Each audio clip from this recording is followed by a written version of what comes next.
Greetings, humans. Welcome to the Red Seal Roundup, episode 6. I am Dan, and I am with my buddy. I'm Sal. How are you? And welcome to another episode of Red Seal Roundup. Yes. And the roundup where we didn't coordinate our shirts, but we have the same kind of. You can see that we're linked somehow, some way. Yeah, we're on the same. My shirts usually reflect my my current state of mind, and that current state of mind will probably bring us right to the news, because what we did see was the new kind of like hype trailer for Baldur's Gate Dark Alliance. Yes, which is a Dungeons and Dragons game set in. I don't think it's called. Is it? I don't think it's Baldur's Gate. No, it's not. Well, yeah, I have the old. I think I have the old Baldur's Gate. Yeah. It is just Dark Alliance. It's just Dark Alliance. Yeah, which is just reminiscent of the old game, which is the first time I remember unlocking Dritz at the very end of that game. Was like good. But yes, we saw the hype trailer. Yes, and it's actually I think it's all gameplay trailer too. It's not. Yeah, no, it was all gameplay. A little bit of breakdown of each character and what they do, and 50 different moves for each character that you can unlock as you play. You could do combo moves. You could do moves where party combos. Like, you could set off like an event, and then the entire party will do a combo, which is very reminiscent to how Bob would write the combats. Yes. You know, yeah, the coordinated fighting tactics are all there. It looks really cool. I saw a glimpse of Dritz summoning Guinevere. Yes, in different forms too, almost like a spectral form and maybe like in a corporal form. We saw Bruno dropping an anvil right in the middle of the battle. Dude, Wolfgar's spinning fire attack. Spin the wind, baby. Oh my god, that looked amazing. Spin the wind. Katarri doing her little acrobatics, calling down like a hail of doom kind of arrows. It was like a backflip, almost midair ground strike with the Tomorrow. Super hype video. Yeah, they showed the loot system where you could upgrade and change your appearance. Is cool. What was the other thing? Over 30 plus monsters. Yeah, and they were already hinted at more boss-like monsters in future DLC content. Yeah, DLC and co-op. I think the biggest part of it is the co-op side. Where co-op, it has co-op online, but the co-op together like on the console together in the house won't be available to a DLC for split screen. Yes, yeah, but the game you could play the game either by yourself or with friends online. Everybody takes like their and you obviously I think they did say you could have the multiple of the same characters, so you could have 4 Brunors or 3 Wolfgars. Oh, you can have 2 Brunors? Yeah, I don't think they're gonna. There's no limit. Because someone says like there was a picture of like 4 Dritzes, and I think that's a good thing, because you and I would be most likely fighting over Bruno. Yeah, constantly. He's awesome. He looks exactly like my current D&D character setup. So I'm like, they even reference his beard in the hype video. I think that was the trailer, the jokes were perfectly spot on. It was definitely well done. What else? The other thing they showed obviously the loot system. They mentioned DLC, which is great. We're gonna get That means the longevity of the game is going to be that progression where it's like, new patch, new part of the adventure. A lot of boss fights too. They showed some of the bigger boss mobs. They showed the giant. They showed the beholder. They showed what looked like a troll. A white dragon. And the white dragon, which if the lore holds up, it's probably Icewind. Yes. Yeah, that was from the original trailer. They mentioned her. They also mentioned that if you fight alone, but if you fight in a group, the bosses scale to you, so based on difficulty, which is cool. But it's good because you don't want to walk through. It's no fun if it's too easy. Yeah, and it's going to take place in locations like the Crystal Shard is an element that's in like all the mobs, all these monsters. Hinterlands they mentioned. They mentioned Kelvin's Cairn. Kelvin's Cairn were an original location of the Crystal Shard. What else did they mention? I think it was a Dwarven City. I don't know if they mentioned it as Gauntlegrim, but they showed the Dwarven City. It might not be that, but it could be similar. We don't know the timeline where this is. I don't even know exactly. Once again, is it even a canon story that's part of Bob's? Yeah, well, we got 30 books of Dritz in our head. We're wondering where it's being placed. So yeah, I mean, where obviously if they're together and at that age, we could start making some assumptions. Yes, probably somewhere around like the 4th book.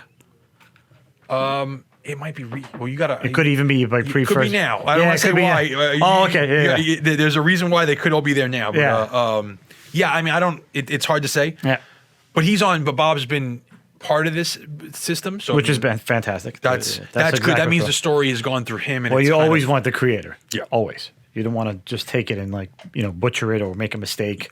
You want his input on it 100%. All right, one other little video game news. We saw the trailer for Battlefield 2042, which is the 6th version of Battlefield. Battlefield 6 for all intents and purposes, but called Battlefield 2042. So a little bit on the futuristic side again, which we've been to before. Yeah, high tech. Yeah, because we had 2041 before was the last. Was Well, there was the old one. What was it like? Battlefield 21 something. Yeah. It was really super tech, sci-fi pulse weapons. Yeah.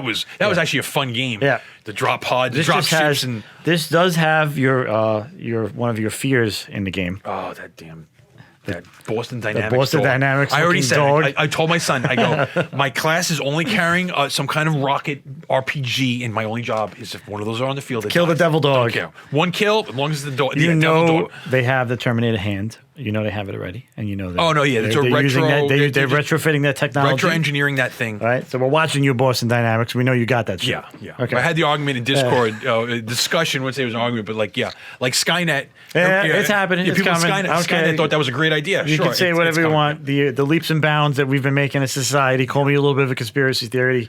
We've had some assistance. But the I'm high telling tech definitely that say 100 years in the future on a Battlefield game is great because you could bring in tech levels, whereas if World War II game, there's not much to do. Yeah, there wasn't many Which they tried attachments already. on your submachine gun. I mean, back in the day. So at least that gives you the ability to upgrade your character in multiple levels of today's technology, futuristic technology. Yeah, it's only 20 years ahead, so it's not, everything would be probably feasible. Yeah. Then I love that they bought in completely to the craziness that can happen in a Battlefield game. We've seen more like the typical meme type scenarios where the guy in a fighter jet is being chased in air combat. He ejects, pulls out the Zook, blows up the guy behind him, and then gets back in his plane and leaves. It's in the trailer. The funniest part is him actually landing and grabbing the edge and getting back in. 'Cause, yeah. like ejecting, if he would have landed, I'm like, all right, cool. But the fact that he lands and gets back in is so video game meme. It's not even funny. But I'm glad they're embracing it instead of trying to make it. True, yes. I don't want in the Battlefield game. I don't always want super realism. There was no story. I just want the combat. It's just story. fun watching that crazy crap happen. I like the squad oriented Battlefield games more than the Call of Duty games. That's me. I like getting in a chopper with 5 of my dudes and like rolling in and taking over a point. Because when you work as a squad like that, it really works in that game. Yeah, I think it's there, and even I heard them state that there's no battle royale system at launch, but there's going to be. Oh, that's fine. Because in the end, well, you don't want to compete with that space right off the bat. Like, but that's not, space. and it's also, but that system where you could just go in and die is not a competitive game. It's a casual game where we can just log on, you die, you don't care, you respawn. Yeah. But people that make a living streaming games, and it's based on I dropped to 100 and I'm the final guy standing. Yeah. In today's climate, that's what is selling the most money is battle royale games. So eventually, they'll either stay with their system and say, "Okay, we're just going to be a normal big map spawn die system," and that's what I like about Battlefield. That's why I think that's why the two games have existed so long, because they both have their niche. True. Battlefield has always been the large scale. Well, I think Tanks, planes. Warzone changed the game. Yeah, it did. It definitely EA did. knows that Warzone, Activision hit a home run that they didn't know they were going to hit, and there's a lot of people streaming that competitively. There's a lot of big money events that are on Warzone. So I think that's something they're going to either decide, hey, it's just a boatload of money. Like you have that game one way, their multiplayer, and then their multiplayer. That's the thing. When it comes down to multiplayer, it's different because of the scope of the map. Yeah, you know, it's not just a squad of 3 or 4. I mean, you can roll in. I mean, you can have multiple squads because you got the whole. It's 64 versus 64 to 64. So you can have 2 squads of 10, or even 3 squads in the store alone. We have a lot of guys that play games together. We could probably roll out with 3 squads of 5. Yeah, that's 15 guys. In coordinated activity on a massive board, but. You can have you can have a ground squad. You can have an air squad. You can have a mobilized infantry squad. Just the guy. I'm dropping you off. Here you go. I'm going over here. The scale of it is just larger. That's what Battlefield always did, was just their scale. Yeah. Reviving in the game. There's the classes with the medic. You can actually get somebody up. Yeah. So the respawns are quick anyway. So it wasn't a. Well, it depends on what you held. That's the problem too. Is like those are point holds. If you hold, then you can respawn there. Otherwise, you're back here. Exactly. Again, just larger scale, different game. I try not to compare the two because one is more of a larger scale. But the fact that they probably will dip into, because you said the market's they have to. If they don't, I personally think they will fail in the end, because the amount of money that's going towards BRs right now, and like you said, a streamer is not going to go on there to die 150 times. Like that doesn't. A streamer's persona is based on I dropped him at 100. I'm the last man standing. Like that's more prestigious in a competitive. I think environment. so. I think it's more. Also something you probably would want to watch more. I think the excitement is fine. It's more. Unless somebody finds a new way to make that exciting to watch 5 guys rolls a squad. Sure, if you that can do could a be, group, yeah. that could be do it. How can they make it into a Like you get 5 streamers together, you put them all on the screen at the same time. You know, that could be exciting. They've done that like with the Dead by Daylight, that kind of survival type games. They do it. So be interesting to see. And like I said, I think it's the modern gaming community. That's what they're playing. Yeah. So not to capitalize on that and make, because you'll have both sides of the coin. Yeah. But I also think the funny thing is there was no where not Battlefield, in Call of Duty, there's a story going on right now. Yeah. So like through Warzone, there's like each season has been like a story. Something's happening. Yeah, Dunsky's worldwide events and whatnot. something's happening. There's other characters from different like NATO and Warsaw. There's a storyline going on. Battlefield is just like you said. it's just comedy. The scope of the battlefield is what's going to be fun, but there's crazy stuff going on. There's like a tornado. Like what's Yeah, a that was tornado? great. That was Like, I saw that. Yeah, they're probably going to add that. So that means there they got like- some more weather effects, you know? or maybe that's like a game. Are you going to get hit by lightning as you're flying through this stuff? dude, You know, I mean, there you could was- do so much stuff. It was over the top. Yeah. And then that fly suit, like the Spider-Man. Is that gonna be a is that thing? gonna, it's got, they show it that much, it has to be. It's how the video starts and how it ends. Yeah. Guys giving the thumbs up as the Quad, things falling. where she runs the quad off the top. Suicides and into the chopper. into I the mean, chopper. that's Battlefield. Yeah. That's what's great. That's what's always been That should great be about interesting. it. And then that's the new. So that is the revamped Frostbite 3 engine. Mm-hmm. They're saying. So even though the Frostbite engine has been around for a while, supposedly this is the new revamped one. Yeah. So Well, we'll people are see. excited to see. They said gameplay this weekend. Yes, So we'll and see. that for me, I'm as much as I like Battlefield, I'm more Battlefront Star Wars guy. Yeah. And supposedly this engine is gonna what's going to be be if for there's a new Battlefront. game. Yeah, so this will be a sneak just peek. more particles and more like just like that kind of the fog of war, the Battlefield effects like that. If this is where it's at, Well, if it gives it a little more realism, that's good. Because Yeah. sometimes it feels a little too. because it's you know. when it was made, the engine did what it did, and they don't, it's kind of like stamped for that time. But yeah, it looks great. I'm pumped, and like you said, next week we're getting gameplay. So I'm sure we'll touch on it when we see some gameplay over the weekend. We'll talk about that next week. Yes. Out of the digital front into back to the tabletop area, we have some D&D news, which is fitting considering what Yes. we're wearing. We got Strixhaven book. Yeah, 2 spoiled books was on Amazon spoiled, but then called a Curriculum of Chaos and Folk of the Feywild. So 2 books announced, and we're dipping into another Magic crossover with D&D, Yes. which is fantastic. It because seems like that's like their go-to, like 1 book a year, or It just makes me happy though, because that means we know what's coming out in July, the D&D set on the Magic side. So if they're going back and forth like this, I think that bodes well for both products. Yeah, that they any would. crossover is going to be, You get you can hit so much wider pool of people and catch multiple interests and bring new blood into both games. yes. There's always those people. Oh, I want to play D&D and never had a group. I didn't know how to do it. Oh, I love Strixhaven. Oh, we can go into that way. I don't know what the Forgotten Realms is, but I know what Strixhaven is. Let's make a character there. Yeah, it gives people an entry point, And then as the other always. way around, the same thing. So this is, I think, it's a win-win. And at the same time, they're giving people that don't play in those settings, they're going into an area of the worlds we haven't been to. Feywild hasn't been in any of the adventures. No, so that's new. And again, I think it's great for both communities. Yes. More content for both sides. One thing they did bring up, interesting little facts, the Feywild. So once again, now we're leaving the prime material plane and going into different things. People have been hinting at, people on the internet have been talking about how eventually they're starting to get so many different realms and planes of existence into these books that they're building on the possibility of us being able to cross in them. And people had mentioned that the domains of dread that are in the Von Richten's guide book, you can get, once you're in that demi-plane, you can get to other planes of existence. Like supposedly someone mentioned there that there's a way to get to Eberron through a domain of dread. Oh, you know what we're getting to then. You're getting into either Planescape and Spelljammer have I don't know what they're going to do first, but you're giving the ability to now travel from, your characters can leave the sphere of Toril and the Forgotten Realms and possibly go to Strixhaven. You're making go a to multiverse. Ravnica. Yeah, I mean, maybe again, we still maybe we'll go back into Kryn. yeah, Greyhawk, all those Dark Sun, there's all those different settings. I know there's a lot of people waiting for some Dark Sun. There's a lot. I mean, me personally, I would love to see Kryn reimagined in this day and age with this system, tweak the system. And then it gives that crossover ability of, now you don't have to think about why this class or this race is where are they in the realms or where are they in Greyhawk? Now, like there's that traveling aspect, like well, they came through a portal or they were in Ravenloft, and when they find their way out, they didn't go back to their original plane. Give us one of the things that I feel is lacking in the system is a little more high level material. Yeah, like 15 to 20. Yeah, 13 is when it gets like.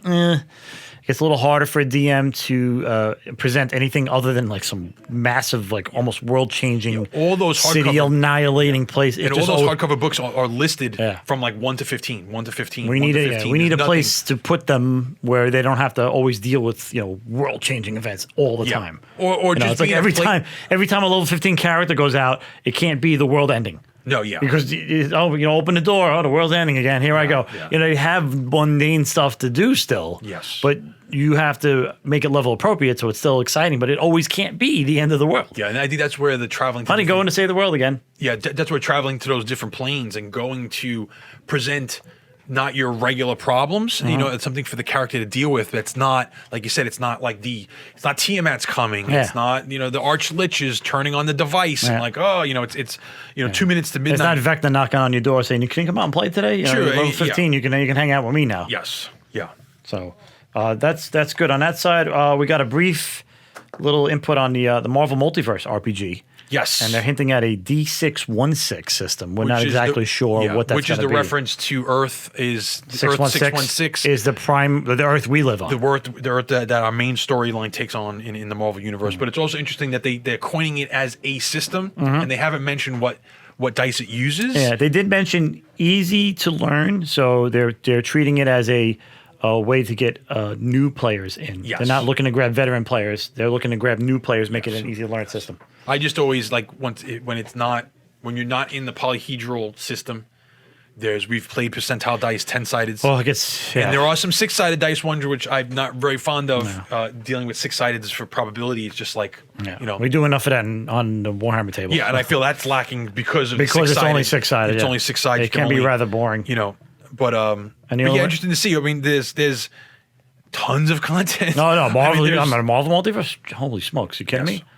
We can book after book after book. Yes. It can be, and the idea of generating and creating already. your own heroes. Your own character is your own superhero with a backstory. And building superpowers and building the way you want to build Avengers it, and playing and then you them. can meet the iconic. Yes, exactly. So that's really cool. There's room there to grow. Yes, and that could be potentially. We'll wait to see more info when that comes out. I mean, once you use the word multiverse, they're not kidding. When it comes to Marvel. Oh yeah. So any multiverses, you're opening up the best can of worms. And then Age of Sigmar. We got Age of Sigmar. That's right. We did see numbers on the Dominion is pre-order date of June 19th and an in-store release date of July 3rd. So 4th of July weekend. Yep. And they did. We had mentioned last week in the last roundup about hoping that they were going to release the rule books, and they are. So there's going to be the rule book you get in Dominion box. There's going to be that same book, but with instead of full art, it's got the title stamp on the top. Regular, that's the standard. And then there's going to be a limited edition dust sleeve cover with one of the heavy. I'm just concerned that one might be web only. They tend to do that, which I hate that they do that because it makes it harder for the customers to get. They got to sit there and wake up at God knows what time and click fast, and then the bots get it, and then you get gouged online. But the store can't access it. And but we're getting the book the same day's release. So it's not like the people that have Dominion are only going to have the rule book for that first month. No, we can get the rule book separately because the guys are going to want to split. Guys are going to split the box, and then you can't rip the book in half. Oh yeah, and when you don't like the greenskins, you don't like the Stormcast, you want to get the book right away and play your armies. Well, so that's I don't like the greenskins. We know that. Yes. Right, we know that. Yeah. And then the Stormcast, that's my trope. I still want my Duradin. I want my dwarves. Bring me back old school. There's a lot of hope and excitement for me that they're going to mentioning Grungy. A United Duradin book would be right up my alley. I mean, I would probably spontaneously combust with the excitement of that.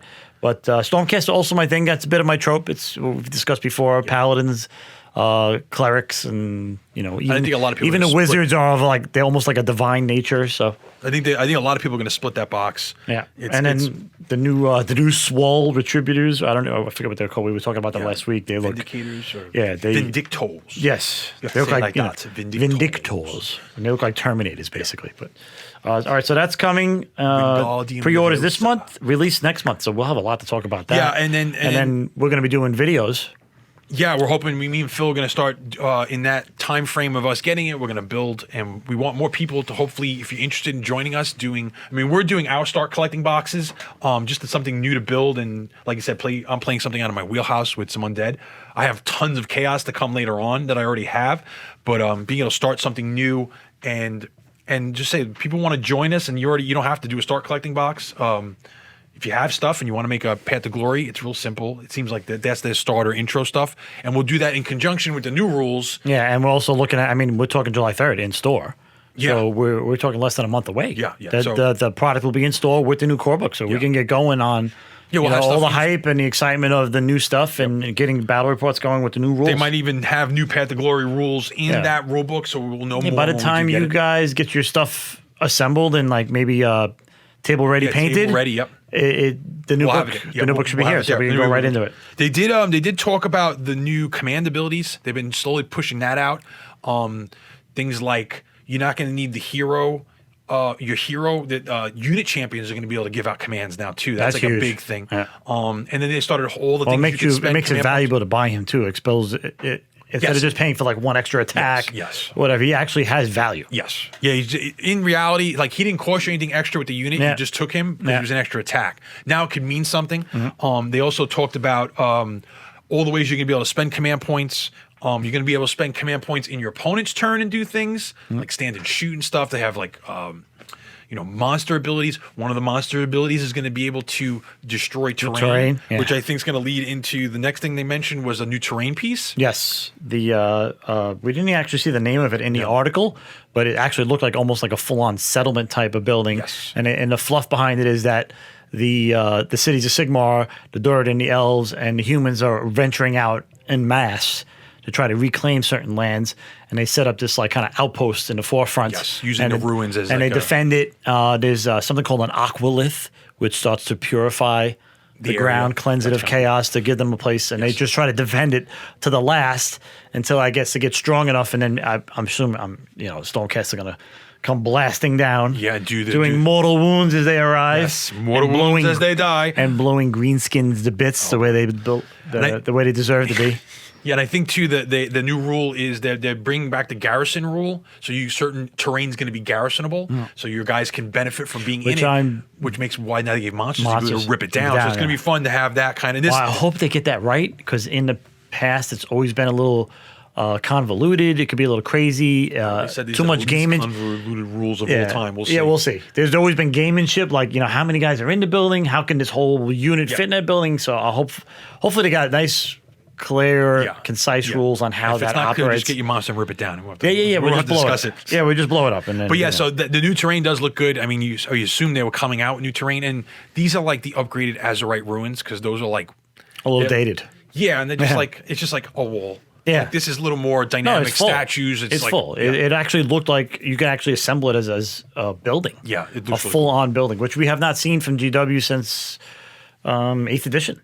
Yeah, with the older building, like the Skullvein Manse, the Sigmar temple. Pieces. Yeah, I think Warcry was the closest we got to like that newer wall system. Yeah, a lot more detailed anyway. You know, those Azurite ruins have been out for like I think the beginning of Age of Sigmar 1, the first iteration. Well, bringing that up, I would like to segue into something we were talking about, and it's a topic that gets a little touchy with some people. We call it old gamer syndrome.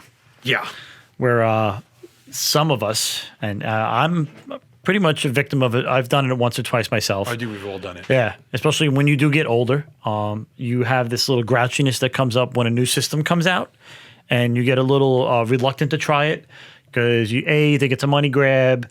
B, you don't want to change what you're doing. Yeah. C, you could be handcuffed by nostalgia. Is a lot of times what stops you from doing something new. Yeah. So getting away from the news, especially knowing that we have this new stuff going on, and we are excited about it.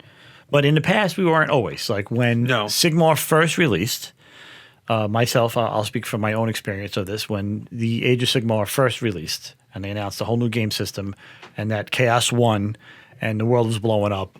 It was awesome. But I'm sure you thought it was awesome. Yeah. In the end, I was disappointed, but I'm glad that the story culminated in an end.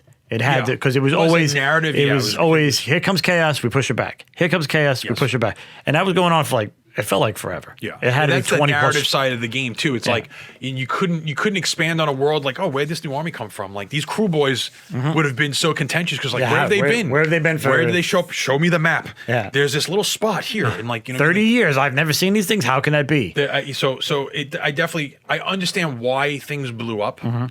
But for me, the blow up hit in other ways. I am a dwarf player. Dwarves, as I knew them, were gone. They kind of got hodgepodge into this whole Cities of Sigmar thing. The playstyle in which I was used to. Not necessarily, I mean, I like the brick units. I was okay with that. It's not that I had to keep playing that because I already played Skirmish in 40K. So I've played other Skirmish games before. So going to Skirmish was not an issue for me. But what was an issue for me was the Durden were, again, in the hodgepodge of Cities of Sigmar. They got rid of your trope. I was an Empire guy. That's also gone. I was a Bretonian guy. Especially near the end of 8th, I really got into Bretonia, and they're gone. Well, they're still gone. Yeah, and they're still gone. Tomb Kings, gone. So all of I had a lot of reasons to be cranky, and it wasn't about not buying new minis because I did buy new minis. I bought Stonecast. I played them because that's my trope.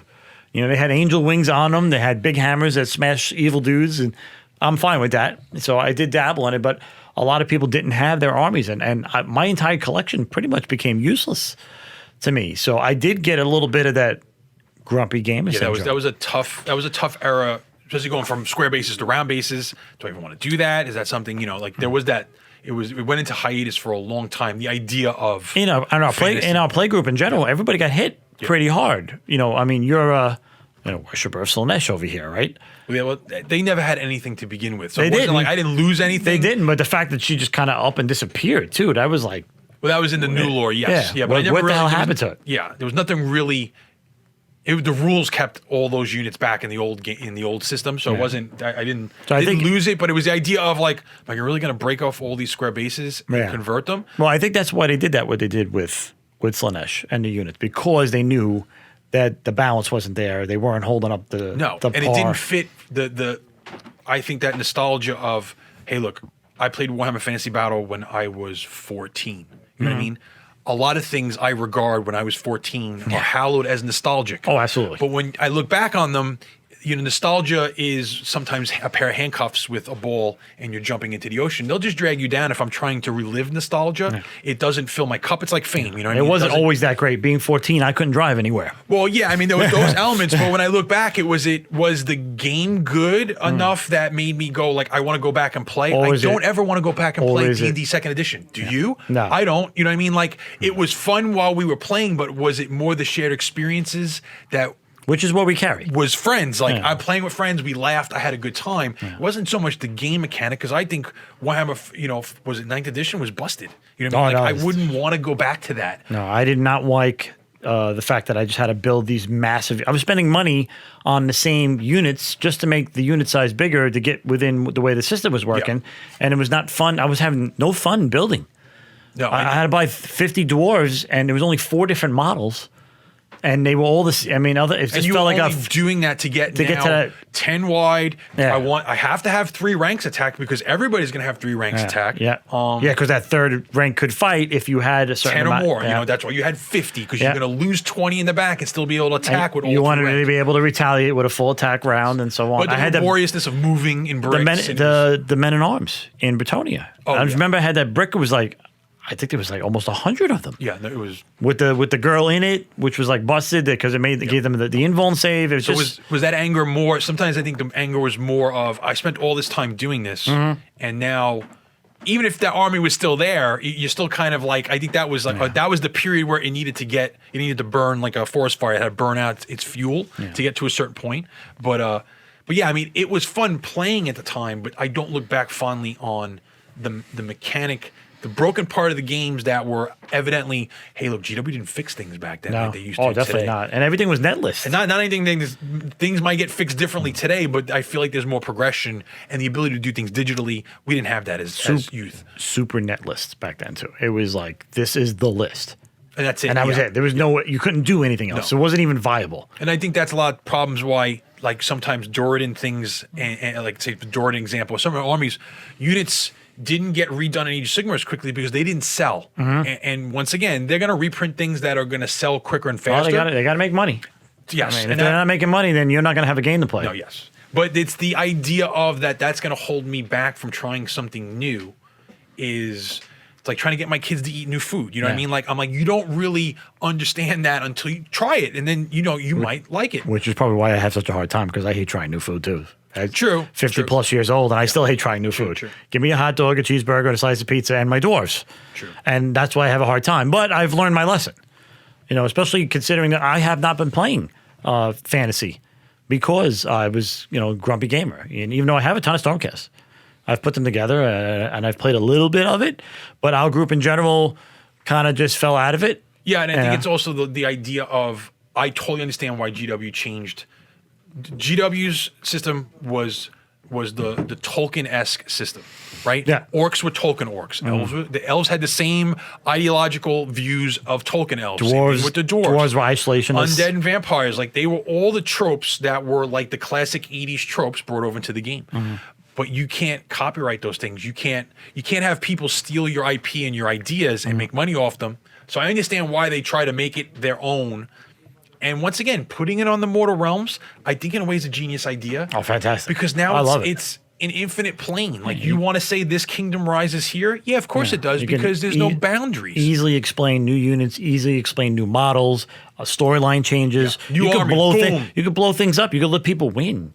You could let Chaos won, right? Yeah. But it's not over. No, it's not over. It's not over. No. We could still go. Now Order's fighting back, and now this is a wave. Kill generals like Nagash. No, spoiler alert. Yeah. In the current Broken Realms book, Nagash is dead. Yeah. Now, is he dead? No, his corporal form has been destroyed. Teclis did it. Yeah. So, but he's not gone forever. He's out of the storyline. He'll manifest somewhere else and start to develop, and they won't see him at first, and before you know it, he'll show up with another horde of undead. Which is really cool, because once they killed somebody in the old world, it's like, we just killed like our most famous selling miniature. It's like, guess what? Like, I was furious when they killed Belagar in the books, and I was like, you just gave me a dwarf that's finally not an isolationist. He's coming out. At the end. He came at the end. He got him at the end of that arc, and it's like, guess what? He's gonna die. Yeah. Yeah, terrible. when they killed Sigvald, I was like, all right, remember horrible, that? cool. And I'm like, they're never gonna but the idea of being able to be reforged in the Mortal Realms, anyone can come back, you know what I mean? In a different, even if it's a different semblance or a different form, the idea of that never-ending ability to recycle your products and your heroes and your story. It's just better for the system. If the system survives longer, that means more minis. If there's more minis, it's better for us in the long run. I mean, I know money. I know always. Oh, it's a money grab. It's money. It's the hobby. Yeah. Right? It's a hobby. And we got to remember that. And I hate getting into the money discussion. I mean, I know it's hard. We only have so much money. I mean, we're not all rich. We don't all have, especially if you're a Magic player and a miniatures player and a D&D player, your money, you got to pick. You really do. I mean, unless you're, but if money becomes a problem, I hate having the money discussion, because if money's the issue, we shouldn't even be talking about hobby. No, you got to get your stuff straight. I'm spending my money on this because I hate to. I want to bring reality into our fun podcast or whatever. But you got to pay your bills. You got to take care of your family. You got to do everything you're supposed to do first, and then hobbies come second. All right. So if money is a problem, I hate to say it, but you probably shouldn't be hobbying as much. I'm not saying not at all. I hate to be like, I don't want to give you the dad speech, but you need to know that. So that's why I don't like to have the money discussion. Yeah. Of course, don't get me wrong. Some things are overpriced. I'm not saying that's the case. But there are ways to do things cheaper. It's there. There's other routes. But if money is the main reason why you're not doing something, then you probably shouldn't be doing it. True. At all. I mean, overpriced minis aside. Don't get me wrong. There are sometimes it's like, are you kidding me? Yeah, how much for this? It can be expensive. It can be. But they tend to overprice the models that they know you're only going to buy one of. How many Nagashas do you need? Yeah, I know that's where they're priced at a premium. Right, you need one Nagash, so he's 100 and something else, because they know you only sell so many. They're only going to sell so many. There's only so many Nagash players, and every Nagash player needs one. Yeah, so they're going to be higher priced. But I also hence why they make them bigger and more intricate, those models. True, yeah. Well, they're more centerpiece, and you're paying for the centerpiece, but they fit better. I think what 40K has never had that kind of issue is because it's in a galaxy-wide universal. Yeah, these brawls. There is only war. Yeah, you got thousands of chapters spread across the cosmos. So like you never ran into these problems of like, oh, where's this? If they want to bring back squats, which seems like they're in the space dwarves. You know what I mean? They're, easy. They're in the. I can't take too many dwarves in one podcast. They've always been hinting back at things, but you always had the ability to say, oh, they've been off of this part of the galaxy and rebuilding their society, and now they've started. Well, to they're not back. Extinct. No, their planet got eaten by the bugs. Supposedly, that's the lore of what happened. So they're out there. They're just like nomads at this point. They're living on a ship here or living on a ship finding there. an extinct species. You find that there's a whole biosphere of these guys. We've already seen them in Necromunda. I think 2 or 3. There's like hard guns and stuff. There's like 2 or 3 of them. But once again, I don't think 40K never had that problem when we were back in the Warhammer Fantasy days because there wasn't that finite amount of land where expansion and where did they come from? There's no room for them. Yeah. Well, now there's plenty. I remember for years there was the talk that there was a continent there was the old world, the new world of Lustria and Nagaroth, and then on the other side of the planet there was this. Think of that where you have to come up with new land structures to even think that how are we going to add to this down the road, So I think, listen to me, I remember being grumpier. I wasn't an old guy though. I was a young guy being grumpy because we only played, remember too, we only played Warhammer Fantasy and D&D. Oh, we for a didn't long touch time. anything For else. a long time. For 20 years, that's what we did. We dabbled in a board game here and there. Yeah, and maybe another. But only if it was probably like a GW board game or a D&D board game. But that's it. That was it. So that was that grumpy game. That was my grumpy game era, where it's like I'm not going out my wheelhouse. Yeah. And then just being able to break that mold is to go outside of that and wow, look at all the new games we've played that we wouldn't have played a long time ago if we didn't.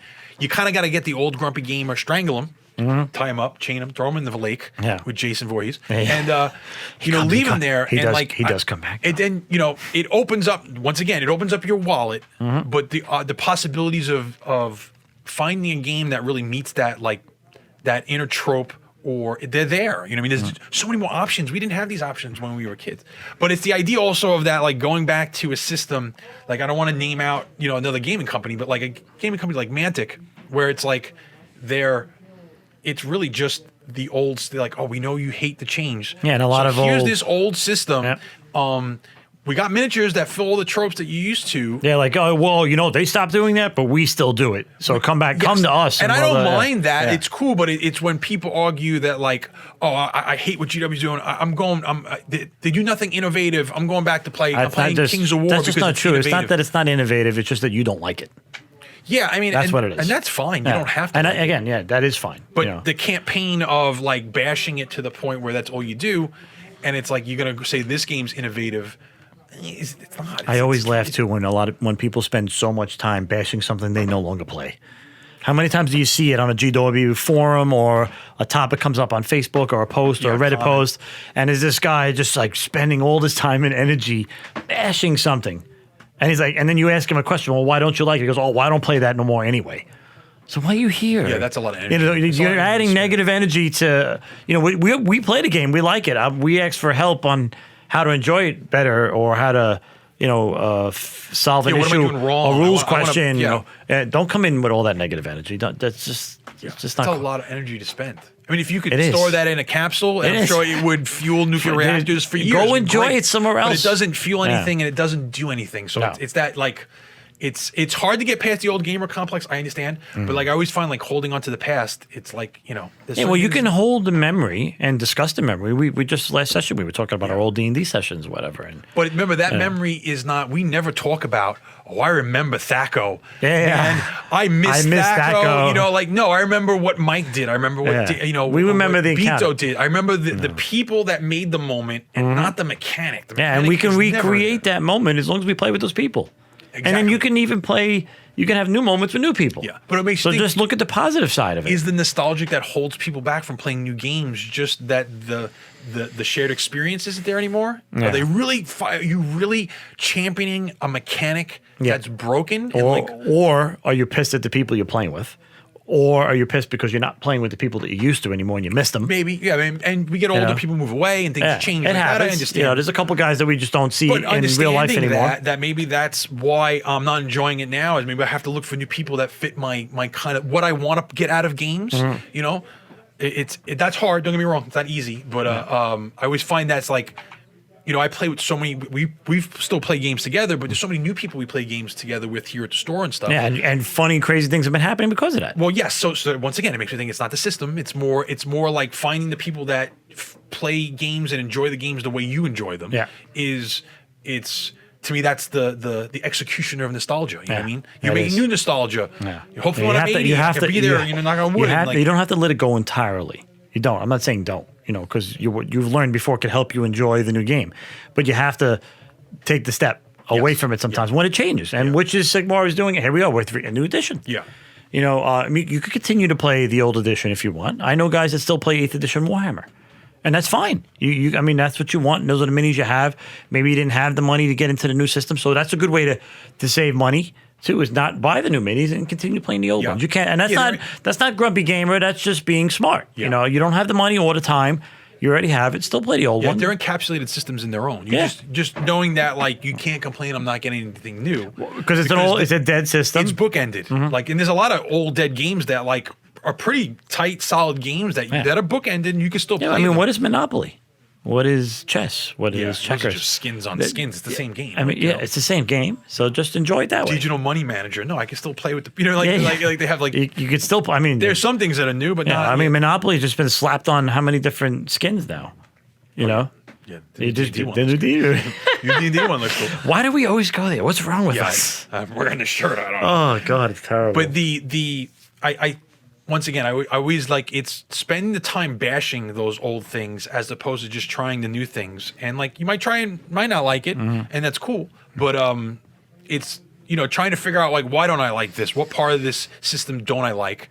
And then finding systems in games that like, oh, I like this. I don't have to, I play X-Wing because I don't want to paint and build, and like it's already exactly, there. And that's what that's for. That's one of the best segues into X-Wing is that it's not as deep. Yes. But if you like on the modeling side, and you do like hobby, and then but I like Star Wars. Guess what? There's Legion. There's there is ways and new systems that can share. And don't get me wrong, I'm not 100% fanboy of GW either.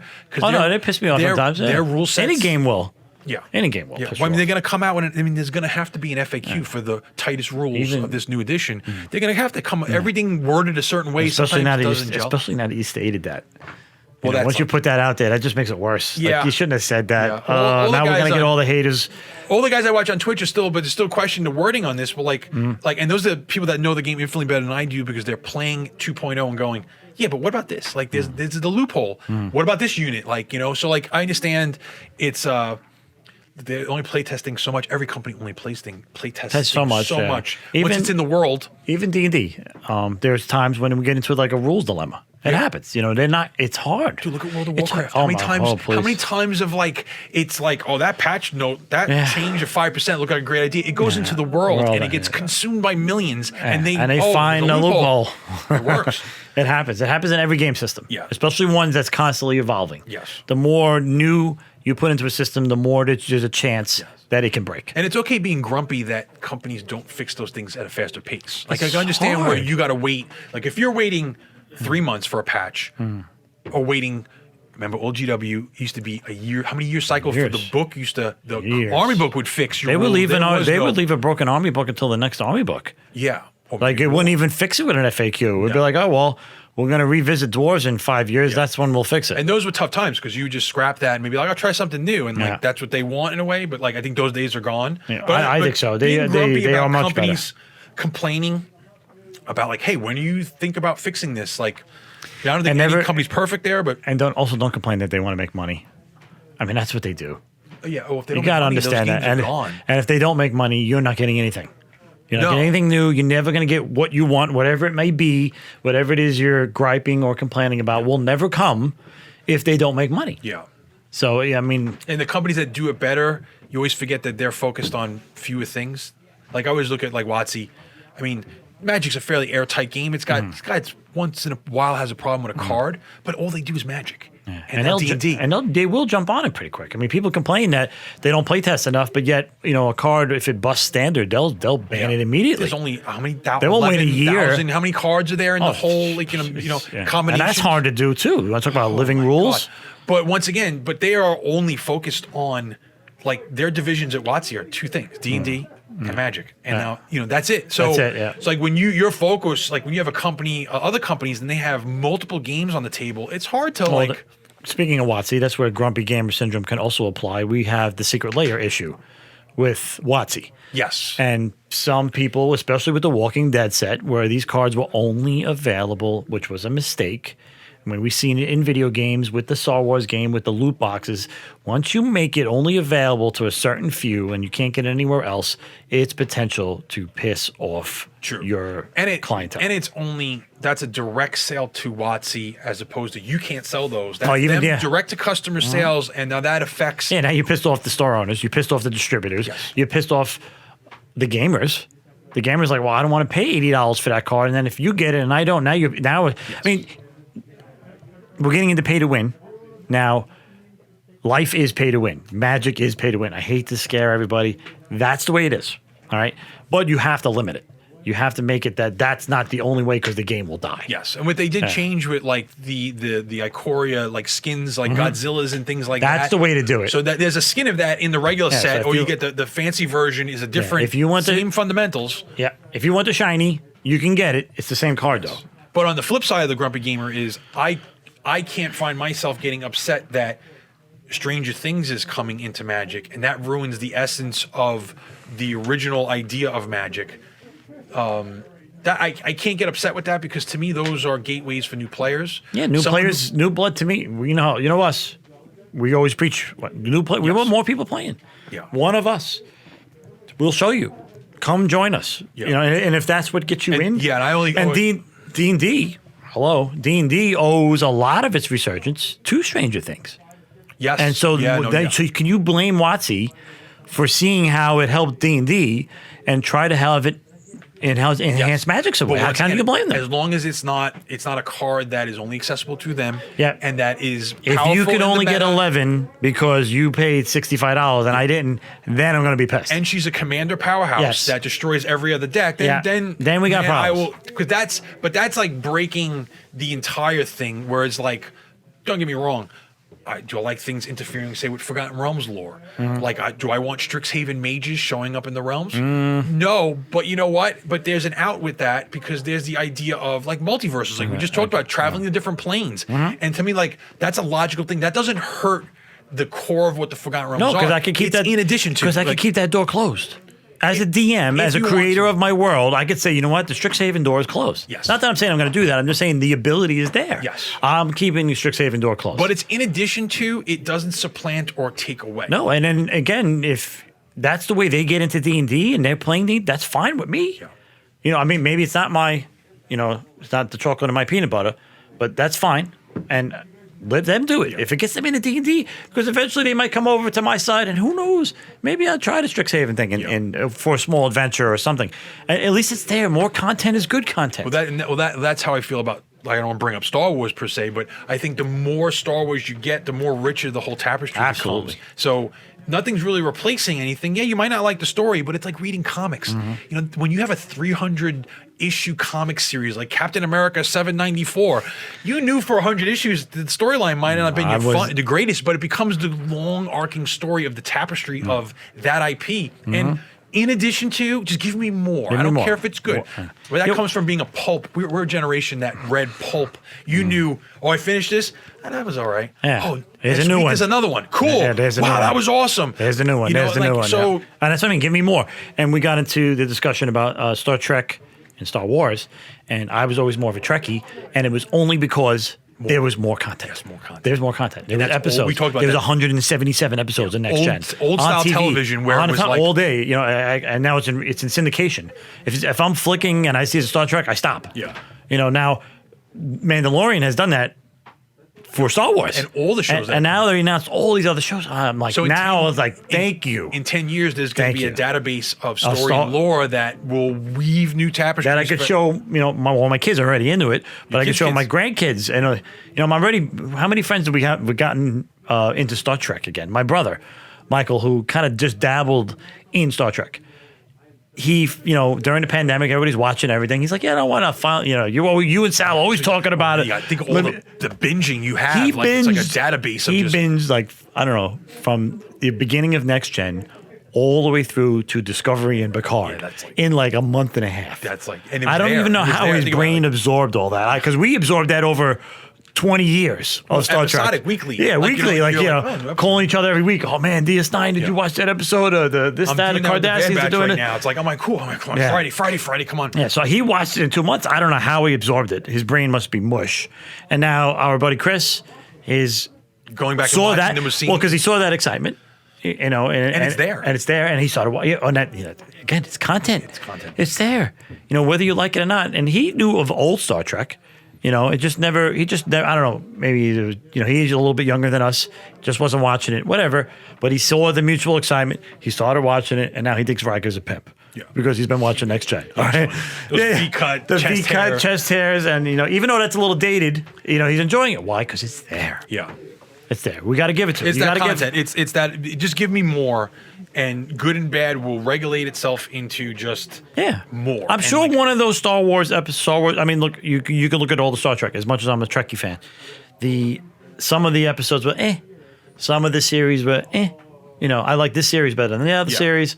Enterprise was tough to get into, but, I stuck with it because I'm a fan. And like you said, at first it was like, but then I got into it. Because it's more. Yeah, and then there's more. Give me more. I mean, the grumpy gamer in me was like, why does this ship look more high tech than Kirk's ship when this happens before Kirk? Yes. Well, and that was 1960s to 1990s. I mean, it's what happens. Opposite side of more. Yeah. Is nothing. No, and I don't want nothing. And we lived through nothing. Nothing of especially Star Wars. Of nothing. And that was just like, it's cool. Like, and I could reread this book 7 times. You want to get into Grumpy Gamer with Star Wars? It was when the new stuff started popping again. They retconned all the old stuff. They made it Legacy? Yeah, it's a Legacy. It's called Legacy Legends. Stuff. Yeah. That turned me into a Grumpy Gamer for a little while. I read all those books. That's what got me through the darkness of those Star Wars. Yeah, I was reading the Thrawn trilogy. I read about Han and Leia getting married, having kids, Jason and Jaina, the Academy. I've read that was my Star Wars. Yeah. And then they go, since we're making new movies, this is not gone, but it's like not accepted as canon. It's not canon anymore. But you know what? I always don't get mad at Disney people. That's not Disney's fault. That's George's fault. Yeah. And I won't go into George's fault, but George actually said out loud into the cosmos, which is recorded somewhere, that he never signed off on that stuff. Yeah, he never would. He never looked at any of those canon stories and said, "Oh, you know what? You should change this because this doesn't fit." Just let them run with it. Just like whatever author wanted to do was go ahead. I took my money. Yeah, do your thing. He let them do it. It's a certain point of view. That was their certain point of view. And then, as geekdom kind of got more popular and more mainstream, people want I want continuity. Yeah. No. Guess what? And Star Trek had it. Yeah. Star Trek had it because of the shows or whatever. So the way Star Wars gave it to me was the books. And then they came out and said no, and Grumpy Gamer came out again. I was like, you got to be kidding me! I've read all those books, and I think your uncle didn't he read all those books too? He stopped watching Star Wars, and he is older than I am. Yeah. So it's probably even a little harder for him to get away from Grumpy Gamer. We got to work on your uncle. Yeah. Try to get him into watch. He won't. He won't what? Once again, I mean, he used to paraphrase all those books today. Yeah, he knew them. But I always said those books wouldn't have made good movies. I hate to tell you all. No, definitely not. Been, a lot of. I mean, some of them would have been good. With the combat and whatever, but you would have had to rewrite them all to make them good. Screenwriting would have been different. How films are made today and how the stories go. Those are like old Pulp Fiction serialized things that don't really. I mean, look at they do it in Marvel. Like WandaVision is a comic book arc that is hinting at what the comic book said, but it's their own take on it. And I thought WandaVision was awesome. We haven't even talked about Marvel stuff coming out, but I think that's you kind of got to go. I understand why things need to be reconceptualized because they just don't work in certain ways going to film. In certain media. Yeah. The RA books, they couldn't really do all the Dritz books. You can't take a book verbatim and put it to screen. It doesn't work. It doesn't work. It takes too long. It takes too long. I mean, look what happened with The Hobbit. They broke The Hobbit up into 3 movies. Yeah, well, because you want to talk about we kept butter, adding you want to talk things about that got too butter long. spread across too much bread, to quote the movies. Well, I think in modern today, but modern TV, it's more about television. Give that to me over 9, 10 episodes. Oh, that'll work. That'll work there. And give me a movie that is the culmination of 9, an 10 event. episodes. That's 2, you could do 2 or 3 seasons of those movies. You know, you really could. Yeah. Well, they're doing Lord of the Rings TV show. Don't get me wrong. I mean, the Dwarven Armies was fine. I was okay with that. I had no problem. But it was cool, and like if you're finding ways, but I would would want more of that instead of just a 7-minute. I mean, in the end, it was only about 7 minutes on screen. Yeah, the Dwarven Armies. But I think people. I'd rather give me a season of that. People won't sit for 2 to 3 hours at a movie theater, which I think they've done. Well, now I'll sit for 7 hours, 1 hour a week, once a week, or however you do it. An hour too, not serialized Star Trek, which really only amounted to 40 minutes with 20 minutes of commercials. We used to eat commercials. Yeah. Like so now, I mean, it's an hour. I mean, look at The Witcher. It's an hour. Yeah, you 45. They always say it's like they're, I don't know, like they were leaving room for commercials sometimes. Yeah, the Invincible cartoon.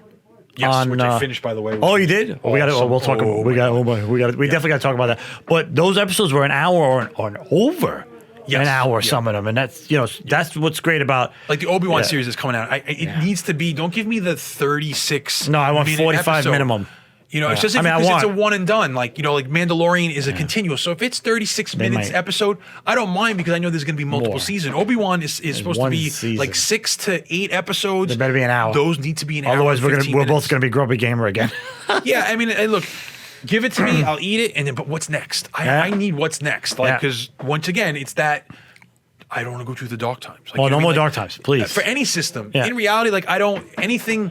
If you're gonna change it, I'll probably adapt to it because honestly, once again, nothing. I can't eat a plate of nothing. Right? Like I'd rather have. Give me something, even if it's clunky. Like, would you rather have the prequels that we had for Star Wars, which are you can get into a whole discussion whether they're good or they're not good. The acting was bad or the acting was great. Would you rather have what we have or have nothing? No. And I don't. I don't want nothing. I'll take the. I mean, people love the prequels. Those generations now. I was fine when Qui-Gon and Obi-Wan were fighting Darth Maul. I was squirming in my chair. All right. Regardless of how we got there, convoluted story. It was just good to see. Like more realistic lightsaber battles as opposed to the static. Well, Alec Guinness fighting David Prowse. I mean, it's not their fault. I mean, they were old men. I mean, it is what it is. They weren't trained in that. The movies have changed since. I watched Luke fight Vader in Empire Strikes Back in Bespin the other day. And you're like, okay, this was cool. Once again, the nostalgia of me being whatever age I was, which I can't remember, I'm too old. Yeah, you thought it was an epic battle back then. Oh my God. When you go back and watch it as an adult, you're like, all right, this is probably like an advanced age guy in Vader's suit. It wasn't David Prowse, I don't think, in that battle. And Mark Hamill's not he's not a Jedi, right? So it's like, hey, and he had just dealt with a car accident during it. So like I understand, like I could look past that and understand, like, all right, this is what I was given. He's not what's his name that played Darth Maul? What's the Ray Park? Ray Park. Yeah, I mean that guy's martial artist extraordinaire. But in another 20 years, you're looking back at Ray Park's performance, you're like, wow, they're doing like triple backflips. Like Ray Park was nothing compared to these guys. Although I don't think I'd ever say that because Ray Park's the man. But once again, nostalgia. The prequels are awesome now because we have Clone Wars. I had seasons of Clone Wars to make the prequels mean more. Yeah, so I'll take. What you want to call it a bad movie? Fine. I don't think it was, but if you want to call it a bad movie, I'm just glad I have it. I think that's going to happen with the sequel trilogy too. Is you're going to have years of them filling in gaps and giving more of why these events happen, and you'll have a generation that's going to go, well, these were my movies. These even if it's a bit of a retcon situation with the sequel movies. With the end sometimes they don't have to. They will fill things in. They ended the Skywalker saga, right? And I'm fine with that. I had my issues with it, because how I feel about Luke, and we've talked about this before. But again, I'm not going to hate Star Wars because of it. I could be a little disappointed with, but it happens all the time. Have you ever read a book before? Did you ever see a TIE fighter explode? Yeah, I'm disappointed every fucking time. I mean, come on. I mean, you see a Stormtrooper guy, it's disappointing when you like those guys and they go. Every time a Jedi died, I wept. All right, but it's the story. Yeah. You could read a book and sometimes it doesn't go the way you want it. Yeah. The guy doesn't fall in love with the girl. This guy doesn't kill that guy. He doesn't get the job. Whatever. Sometimes you get old and you get jaded, or you get disgruntled, or you realize I don't like the generation in front of me. Oh, sorry, It's also- Luke. Oh, Luke. You know, like I mean, but like yeah. he to me, he's what exactly every old person goes through. Yeah, You know what I mean? he got disenfranchised With and a system disheartened. that just doesn't work. He's like, it's not working. Yeah. You know, here it is. I'm trying to do it, and it still messes up. It's the dark side's involved. I get it. I can understand. I don't have to like it. But it becomes richer. But you can understand. But I think that becomes richer the more you add to it over time with other stories. Like, because if it's on its own, the I don't want to get into the big convoluted thing of like the regular trilogy is kind of like when you go back and watch it as an adult, you're like, all right, these are like, I understand why I was like, you know, when I was 9 or 10, it was like, oh my God. The nostalgia. But I try really- to get somebody. My son got his girl to watch the original trilogy, and she was like, "This is garbage." You know, and it's blasphemy to say, but it's. Can you blame someone who's in their 20s in the year 2021 watching a movie that was done in the 70s? No, yeah, I mean, we're gonna eventually talk about movies that inspired us for things, and like we're gonna be giving you old movies that like are really not. Yeah, like good did you movies. like? Yeah, you're gonna be like, why you like that movie? Yes. Well, we do because it applies to this, specifically this genre, which we'll probably I think we're gonna do next episode. Yeah, we'll talk about that hopefully coming up soon. But yeah, I mean, like, but once again, I think that's that nostalgia. Maybe needs to get on a boat and set sail to the west with the elves. You know what I mean? Yeah, like, you have to let it go. You have to let it go. Don't be grumpy. I mean, it happens. I'm not saying it's gonna happen. It's happened to me. It'll happen again. Yes. Let it happen. But when you're ready, and you can have a moment and you can look at it, it's better for you. Yes. You move on. It's like breaking up with an old girlfriend. 'Cause it is also- right? You move on to the next thing. Would not have yeah. found my. And that might have been a good would not thing have for you. found my awesome, beautiful wife. Oh, shout out there right there. Shout out to my wife Melena. I would not have found. Shout out to the wife. Shout out to. Yeah, I mean, we both are very lucky men on that side of things because we moved on from what didn't work. True. But it's also even with gaming is it stopping you from having fun? Because Yeah. if you feel that way and it's constantly Move on. it's the roadblock. Move I don't on. want to drive down the street with all those bumps, right? I Don't want be smooth grumpy. sail, like, Don't, you know? don't be grumpy game, and don't trash it on the way out either. Though that's the other thing that irks me a little bit. You could say why, but don't go back and then trash it. Like you moved on to this game and then you jump. Don't be that guy jumping into forum. Oh well, Yeah, this game sucks. Why are you still playing that game? Don't step on it. If they're having fun, let If them they're have fun. enjoying it, yeah. That's like coming into my D&D session saying D&D sucks, Pathfinder all the way. I will cut a fool, you know. Yeah, I mean, if he's coming in if you and, like and trashing Pathfinder, it works for you.